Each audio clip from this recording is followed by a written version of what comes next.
Hey guys, it's Tyler McKinney back here again, and today we're going to talk about college football. We're going to get back into my Week 5 picks. If you've been paying attention, you know that I already did 2 picks for Friday night. It's still Friday night, so if you want to go ahead and you want to watch that video, you're more than welcome to. I'll put a card down here so that you can go ahead and you can click on that and you can watch that video before you watch this one. I've got 3 more picks for you this week. If you've been keeping track, right now, after 4 weeks, I'm 14-14. I'm right at 500, and I am ready to get over 500 this week. I'm ready to break into the top, so we'll see what happens. Hopefully, out of these 5 picks, hopefully I'll get at least 3 of them right, and I'll be on the top side of 500 this week. All right, so let's not waste any more time. Let's go ahead and get into it. Well, I didn't pick any games for the noontime slate, but I've got couple of 3:30. I've got a 3:30 game, a 7:30 game, and a 10 o'clock game. So the later half of the slate, the last 4 schedules, time slots, I've got some games for you. All right, so I'm going to start off with number 21 USC visiting number 17 Washington. That game's at 3:30, and that game's on Fox. And that is Washington giving up 10.5 points to the USC Trojans. Now, as I look at this game, on paper, I think it's going to be a really good game. I think it's going to be a fun game. I think it's going to be one that's going to be a tight game all the way through.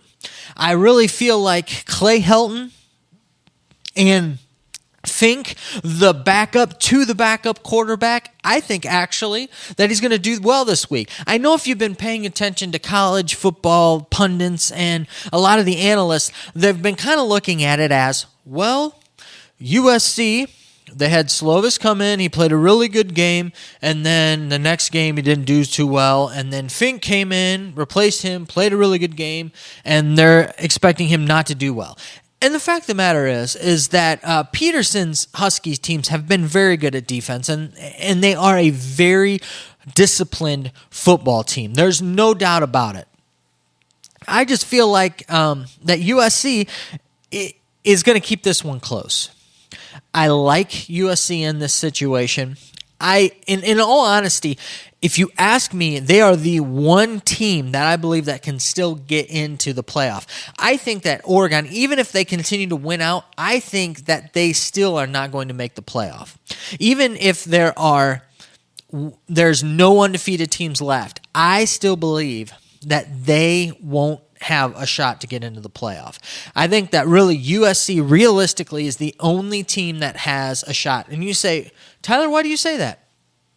Because let's just say, and I know that this is a big if, but let's just say if USC runs the table, they win out, they go 11-1, they win the Pac-12 championship, let's just say against an Oregon team, and then they go on, they will be 12-1 on the season. I think that could get them into the playoff, especially with what they've been having to do at quarterback.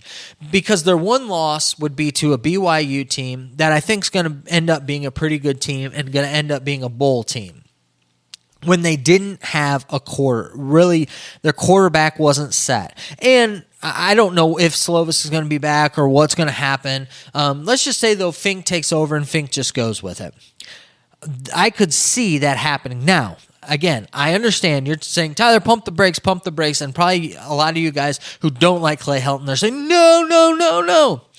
I understand that. I'm just saying that when I look at things, I could easily see them excusing away because of the quarterback turnover and no consistency in that position. And with the type of talent that they have, I could see them possibly putting them in the playoff, especially if there are no undefeated teams left. Just kind of a little tidbit and thought that I had on this. But focusing back on this game, the reality of it is that USC has dudes.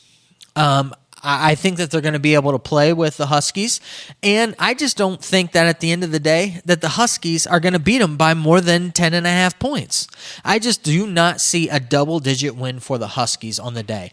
I think it's a 3:30 game. It's going to be an early game on the West Coast. So it's going to be a game that's going to, I don't think either fan base is really going to be up for The West Coast tends to be more up when it's later on games, and I don't mean just because they're a few hours behind. I just mean that when you see their fan base is getting ruckus and that, it's usually for the night games. But I just look at this and I just think realistically right now it's just too many points. And with USC's win over Utah last week, I think that really kind of gives me some idea that this team is pretty decent and pretty good. As I'm looking at it, I'm seeing this Washington team. I'm just kind of looking at their games, and a lot of it's been kind of what we would expect from them. But then they got this Cal game that they had, and the Cal game's their one loss, and it was kind of this weird slip up. And I just don't feel that. I feel like Cal's a good team. I just don't feel like that they're that highly of like where they've got them ranked. I feel like they got them ranked because they're still undefeated that high, not because they actually feel like that they're that good of a team. And so I've got some of that vibe with the Huskies. And if USC can really figure out the quarterback position, I feel like right now they could really make some waves and get some things, the ship righted, and I could really see them going far with that. So for this 3:30 game, I'm taking USC and give me those 10.5 points. Now we're going to go ahead and we're going to move on to that 7:30 game I was talking about, and this is the NC State. They're heading into Tallahassee, and they're playing Florida State again at 7:30, and they're playing on the ACC network. Now, Florida State is giving 6.5 points to NC State. The line on this is 62. I don't really care about the line on this. That really doesn't matter to me. What I'm looking at is Florida State giving 6.5 points, and I just feel like this Florida State team has no business giving up really any points. Do I think that they can win? Yes. But the fact of the matter is NC State is a good team. They're a bowl team. And I just don't – Florida State's got dudes, and that's why they have 2 wins, is because they've got dudes who came in and they played. Let's just look at things real quick here as I'm looking at it. All right, first game, they played Boise State. They lose 36-31. They then go on and they play ULM, and they win 45-44. Then they play Virginia the next week. They lose 31-24. Then they play Louisville last week, and they won 35-24. What is that telling me? They are all over the board, and these teams are all very, very different in quality. They're playing to their opponent. And so if they're playing to their opponent, they're going to play either to the Wolfpack or they're going to play worse than the Wolfpack. And so if that's the case, I just don't see them winning by 7 points. I really don't. I see this being a close game. And the fact of the matter is I think Florida State, they can score points. But that defense is not designed and not built for that fast-paced offense that they have. And they are going to let the Wolfpack score. The Wolfpack, they know who they are. Their system's been in place for a little while, and they know who they are. This Florida State team has no clue who they are. They're trying to figure that out, and under Willie Taggart, everything has just been all up in the air, all sorts of crazy. So I don't really trust this Florida State team. Go ahead, give me those points, and I even look to see the Wolfpack pulling off the upset, and I see Florida State 2-3, and people calling for Willie Taggart's head after this game.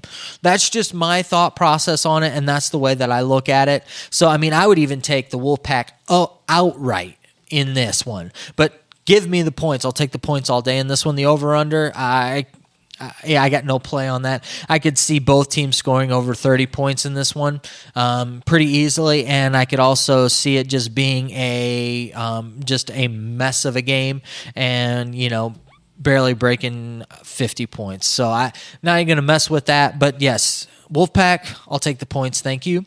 And then for my final pick of the week, we're going to one of those late-night Pac-12 games.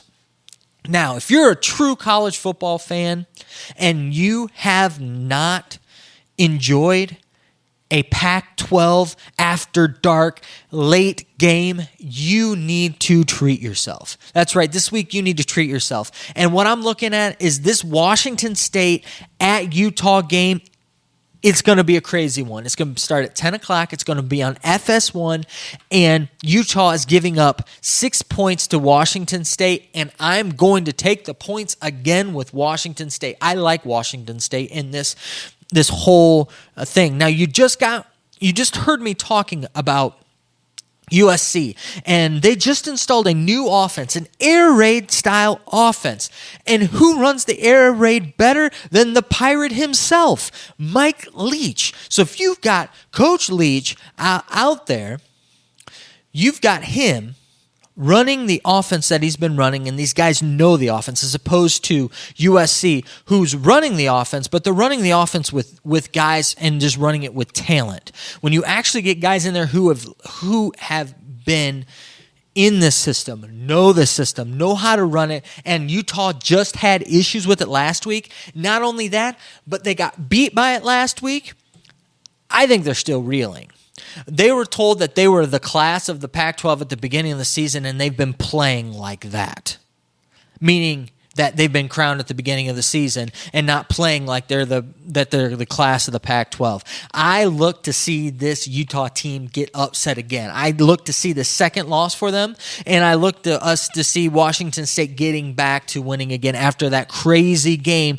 Yes, another Pac-12 at night game where UCLA was down all these points and came back and beat a ranked and a very good Washington State team. So I look for some more mayhem craziness for Pac-12 late at night. So get your popcorn ready, get down on your couch, sit down, and enjoy the game. If you haven't treated yourself to a Pac-12 late night game, you need to do that. You need to sit down tomorrow night. You need to relax and enjoy the madness that is Pac-12 After Dark. All right, guys, so those are my picks for this week. The question is what do you think? Do you think that I'm just a nutball and that I am crazy? Do you like my picks? Do you have some other picks of your own? The question really is, what do you think? And I want to know down in the comments. Please leave some comments. Like this video. Please subscribe to my channel. I need all the help that I can get. All right, well, I know that you guys are busy, and I know that I'm busy, so let's get on out of here. You have a good night. Bye.